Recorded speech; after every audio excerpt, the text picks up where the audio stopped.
Hi, everybody. Dan Illman, Mike Beer. Welcome to Breeders' Cup Focus. In this edition, we're going to take a look at the top 10 early contenders for the Breeders' Cup Dirt Mile. Let's take a look at 1 through 5. Again, these are very early contenders based on the probables. Pre-entries will be taken next week, post positions the week after that.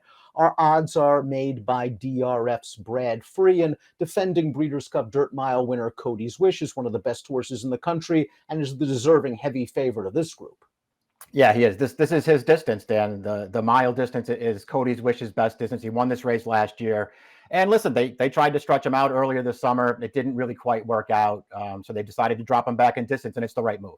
Yeah, only one disappointing race when they tried to stretch him out, going a mile and an eighth at Saratoga. They cut him back last time out at Aqueduct. He lived up to his billing. He was 1-9 in the race we're going to see right now, the Vosburg. And Cody's Wish had to work a little bit in the stretch, Mike. Maybe it wasn't the usual brilliant performance we see from Cody's Wish, but he got it done, and it's probably a nice hard prep to get him into the Breeders' Cup in top shape.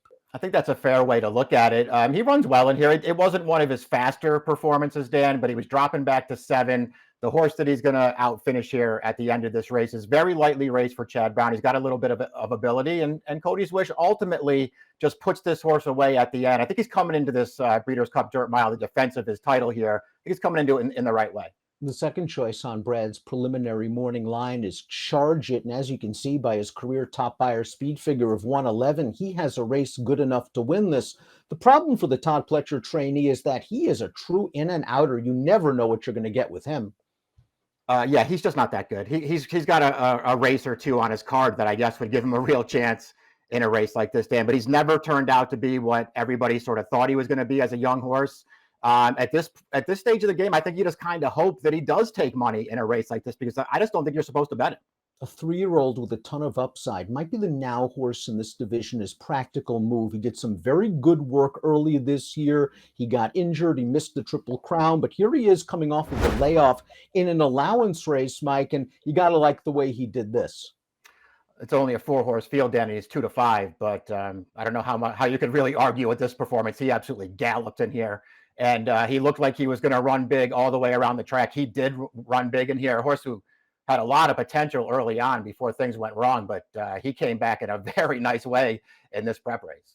What do you do with a horse like Zozos, another horse like Charge It, who has several good races on his page, occasionally throws in a clunker? Do you get the feeling that he was sort of placed in the right spots and he might be dressed up a little bit? I mean, I think he's a tougher call. I would wait and just see what kind of price he goes off at. Then he's another one who I think has the potential to be a real factor in a race like this. He also has some speed, which I think could make him really, really dangerous. I'm still at this stage of the game. I'm not sure how good he actually is, but there is talent with this horse. Gunite, of course, is a top sprinter. He beat Elite Power, the leading sprinter in the country, up at Saratoga in the Forgo. They tried a 2-turn mile at Parks last time out. It didn't work out on a wet track. Now, I think he was going to run here because Echo Zulu from the Asmussen barn was being pointed against the boys in the sprint. With that one, unfortunately, being injured and retired, I wonder if Asmussen reconsiders and cuts this horse back to the sprint. Yeah, it'll be interesting to see if they decide to reroute this horse, because I think that might be the way to go with him. I mean, I don't think you want to be too hard on him for that most recent start, Dan, over a sloppy track.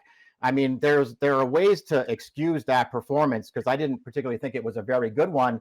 The problem is they did run him in this race last year, and I know he's only a 3-year-old, Dan. He was no match for Cody's Wish. Tyler Gaffalione got off and said he didn't think it was the mile, but he thought it was the 2 turns that might have worked against Gunite at Parks. And of course, if he runs in the dirt mile at Santa Anita, it will be around 2 turns. Here's 6 through 10 on our list of contenders for the dirt mile. Algiers, based in Europe, got a prep run at Woodbine last time out. He's got a lot to prove on dirt. Yeah, he does. I'm a fan of this horse, though, Dan. I hope that this is the race that he winds up running in. I do think he's an effective dirt horse. I really liked his form over in Dubai earlier this year. He even ran, in my opinion, a great race in the Dubai World Cup. Dubai World Cup. I think the 1.25 miles was too far for him. Skippy Longstocking, Senor Buscador. These are solid, honest horses. But I want to focus on Dreamlike, Mike, who seemingly came out of nowhere to run a fine race in the Pennsylvania Derby. And this looks like the spot for him if he's going to run in the Breeders' Cup. Yeah, he's getting good at the right time. It feels like you have to remember, Dan, this horse ran a very close third in the Wood Memorial early this year as a maiden.